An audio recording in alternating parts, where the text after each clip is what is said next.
Hello, welcome to my channel or welcome back to my channel. This is gonna be an interesting one. For context, I grew up Catholic and Christian, but mostly Catholic. My mom, she really liked to religion hop, if that makes sense. We tried out a lot of different things. Catholicism though, it stuck because that's what she grew up with, and I personally I love it. I loved it even back then, even as a kid. But however, let me preface this by saying I mean no offense or any disrespect to any Catholic people or any Christian people. I went to Sunday school often. We would go to service every Sunday when my mom was still around. We read the Bible a lot, and I have a lot of respect for Christianity and Catholicism. I have love for it because it's nostalgic for me. So without further ado, we're going to jump right into this one. I just felt a call to go back to the church that I used to go to when I was a kid. And so I went. It's really just nostalgic and beautiful to me. It makes me remember my mom and think of her. I grew up going to this church. It brought back so many memories, like a flood of memories. There was a time I was around 8 years old. And at first, I didn't go to Sunday school or anything like that. We just went to Mass, But as I got a little older, I started asking more questions. My mom and my dad, they were like, okay, like, we're going to enroll you into Sunday school. And I remember it was at 10 in the morning because I am not a morning person. I've never been a morning person. I'm not a boxer. I'm not a fighter. I've never claimed to be a fighter. I'm gonna knock out Austin because I'm an actual fighter. I hated waking up for it. Our class was about like 30 kids, 25 kids maybe. It wasn't the biggest class, but it wasn't a small class either. So let me repeat this. I was around 7 or 8. I don't even know how to vocalize this because it's so insane. I don't know if it was the times. Like, the times have changed, obviously. Like, people can't get away with a lot of the stuff that they used to get away with, like, with good reason. Yeah, when I was 7 or 8, I would go to Sunday school, and we would learn about, the Bible. We would watch little videos. We would read, like, popcorn read, and man, I love the popcorn reading. I'm such a snobby reader. Like, I try not to be, but I love to read. I loved to not stutter while I was doing popcorn reading. It was my time to shine. And I was really introverted as a kid, so like they literally put me in therapy because I stopped talking for a year when I was like 6. They thought I was autistic. I was just shy. Lent, it's a Catholic holiday where you sacrifice something you really love for 40 days and 40 nights to appease Jesus. Just like Jesus walked through the desert for 40 days and 40 nights, did he walk through the desert for 40 days, 40 nights? I love you, Jesus. I know it was 40, okay, I know. Since I didn't have many friends, I, being a young kid, befriended food. I love to eat. I love to eat. I'm still I love to eat. That's why I go to the gym. That's why I go on little walks. You like to eat? Hell yeah, I like to eat. What you think? I got air in me? the hell is wrong with you? So much, because if I didn't, I would literally morph into big ounce, big fat, big sleek. Matter of fact, I just realized that maybe I made big ounces like a coping mechanism. Okay, I'm just outing all my mental illnesses right now. That's okay. That's fine. I want you guys to know. So, like I said, I didn't have many friends, so I would just eat. I would go home and my parents, they very, very loving people. I would get croissants, right? Flaky croissants from Publix, and I would get chocolate Hershey's syrup, and I would just douse it, and then I'd dip it in milk. Sit in my room, sit on the floor, watch Zoe 101, watch Phil of the Future, and eat my little food. I used to even get the cornflakes. I used to get cornflakes and peanut butter.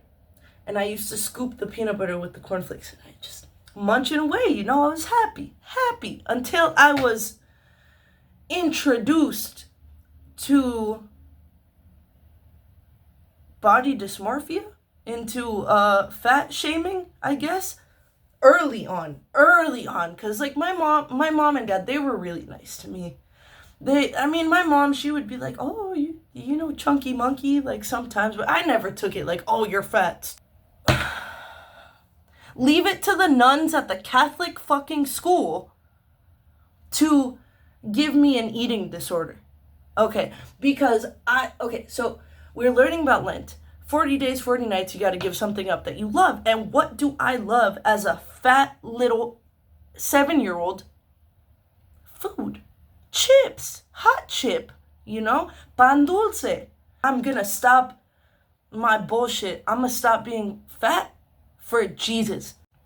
Okay, so one by one, everyone in the class had to go, like, up to the board and, like, write down what they were going to give up. Some people, you know, most of them, they were gonna give up, like, normal stuff. Like, I'm gonna stop playing video games for Jesus. I'm gonna stop, you know, whatever 7-year-olds do. I'm gonna stop playing Roblox because I love Jesus. And he walked through the desert for 40 days and 40 nights for us. If you don't know anything about the Catholics, like, it is such a fear-mongering. Like, they love fear-mongering. They love to scare the public into, like, doing the right thing.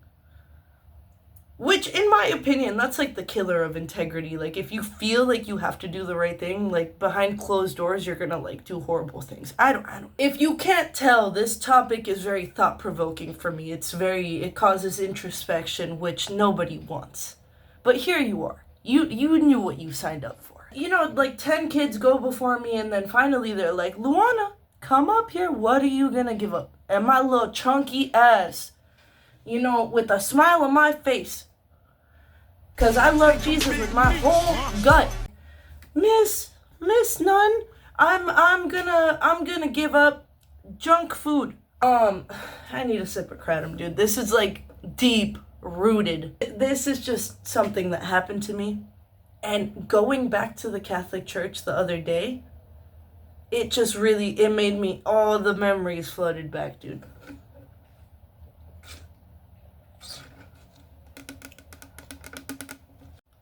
So I meant that with my whole panza, bro. I did. And I followed through.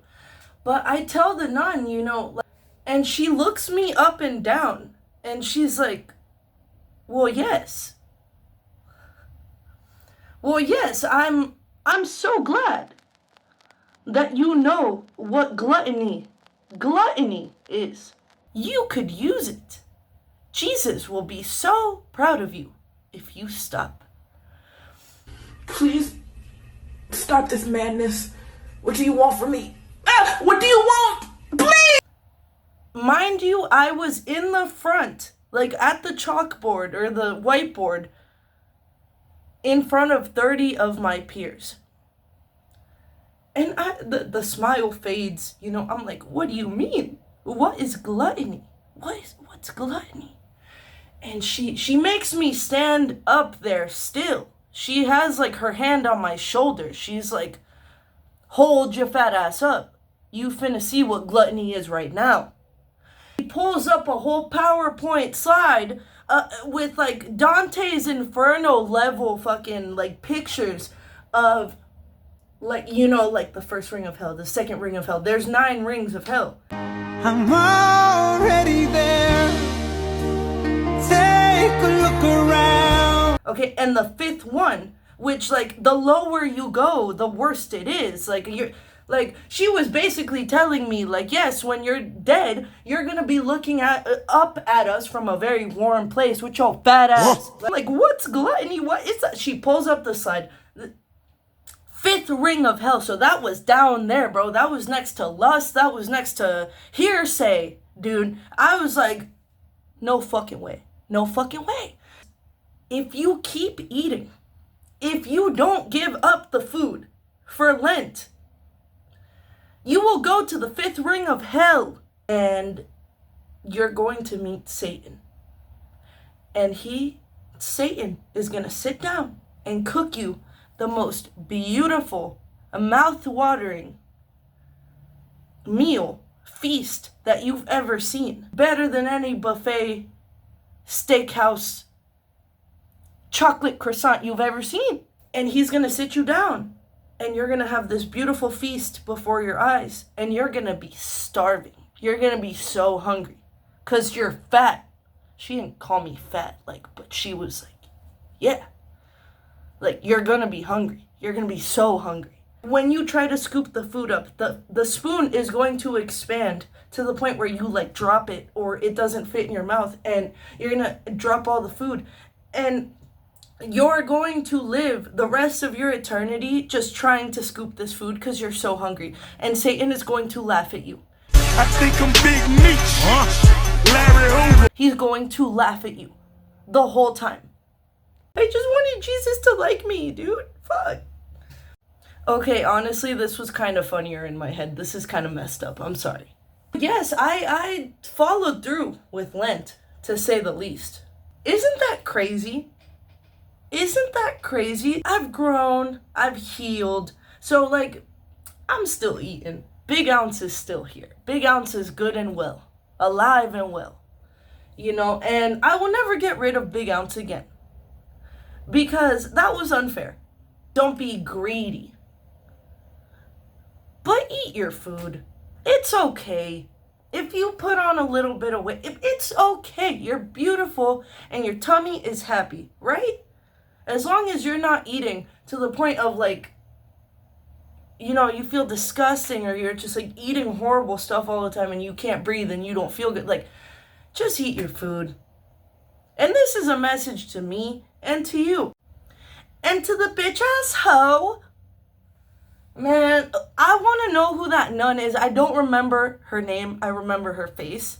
And she was skinny, you know? Maybe someone told her that when she was a little kid. I also wanted to include a new segment that I thought of earlier. We're gonna call it Healing Christian Gil. Healing Christian Gil.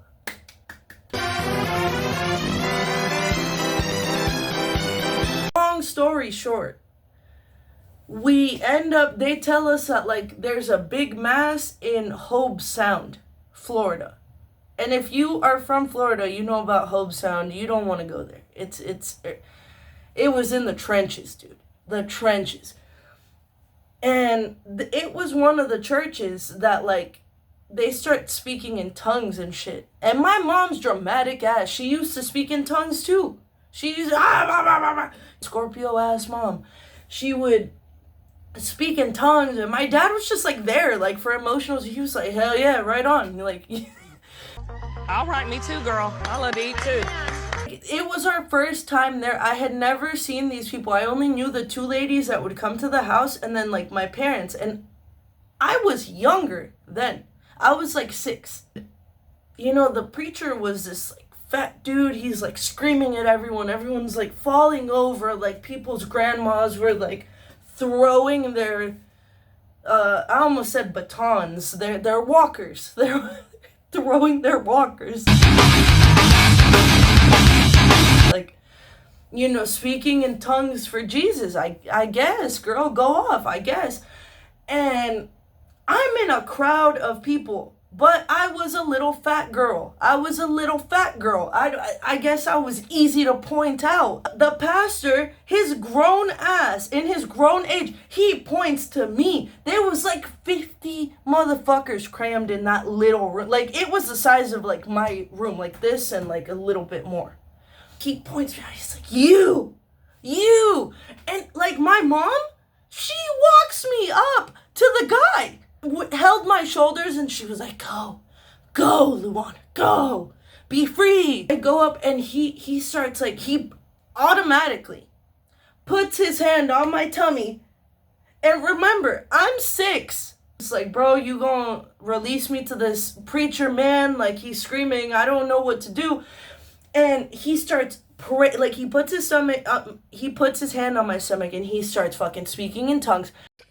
And I just rap back and say, under the blood, me say me under the blood. Under the blood, me say me under the blood. Jesus cover me. And screaming, like praying to Jesus that I stop being gluttonous.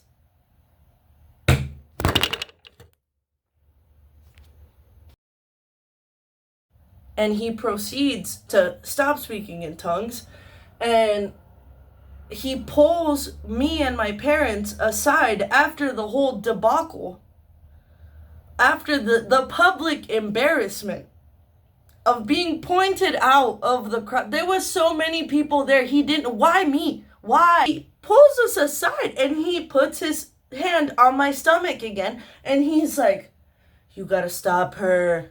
You better stop her, because Jesus is unhappy. That is an evil belly. That's an evil tummy. Girl, what the fuck? Maybe that's why I'm an avoidant. I have anxious avoidant style, like whatever the fuck. I know I'm an anxious avoidant. It's because I buried so much stuff in my head. Or, you know what? Maybe I buried it in my tummy, because it's so evil and caused a 20-year eating disorder. Again, no offense to anyone who is religious. I love that for you. But I think these are the stories that give religion a bad reputation, because this affected me for the rest of my life. I am 27 thinking about this still. And look, I'm okay with it. Like I said, I am healed, and me talking about it, this shows growth, you know? But just leave the damn kids alone. You can eat your food. You're not evil for wanting to eat. Look, I'm sober now too. I'm almost a year sober. So I be eating. I ain't made up of air. What, you thought I was made out of air? I think I'm Big Meech.